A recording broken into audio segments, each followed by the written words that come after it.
থাকা দরকার। আল্লাহ ব্যাংকের সম্মানিত পরিচালক বলেছিলেন যে আল্লাহ রাব্বুল আলামিন হাসরে বলবেন যে আমি অসুস্থ ছিলাম, আমার সেবা করো নাই। মানুষ বলবে আল্লাহ আপনি তো আশা জেনেছিলেন, আপনার সেবা কেমনে করবো? বলে তোমার পাশে যে অসুস্থ লোক ছিল তাকে সেবা করলি, আমার সেবা করবো। সুবহানাল্লাহ। আল্লাহ রাব্বুল আলামিন হাসরের দিন আমাদেরকে জিজ্ঞাসা করবেন।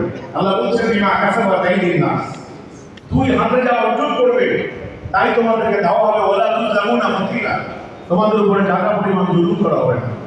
সম্মানিত হাজিরিন, আজকের এই সোসাইটির কিছু কার্যক্রম আমি দেখেছি যেটা আসলে যেই স্লোগানটা সামনে নিয়েছে, সৃষ্টির সেবা মানে হচ্ছে স্রষ্টার সেবা, সৃষ্টির সেবা মানে হচ্ছে স্রষ্টার সন্তুষ্টি, সৃষ্টির সেবা মানে হচ্ছে জান্নাতে যাওয়ার একটা সুগম পথ। আলহামদুলিল্লাহ। কিন্তু সেটাই আমরা অনেকে দান করতে পারি না, অনেকে দিতে পারি না, অনেকের কষ্ট হয়, টাকা পয়সা ব্যাংকে প্রচুর জমা থাকে, কিন্তু দুস্থ মানুষের পাশে দিতে পারে নাই।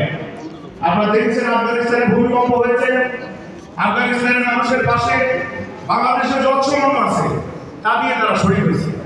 কিন্তু আল্লাহ রাসূলের নির্দেশ ছিল যে তোমাদের যদি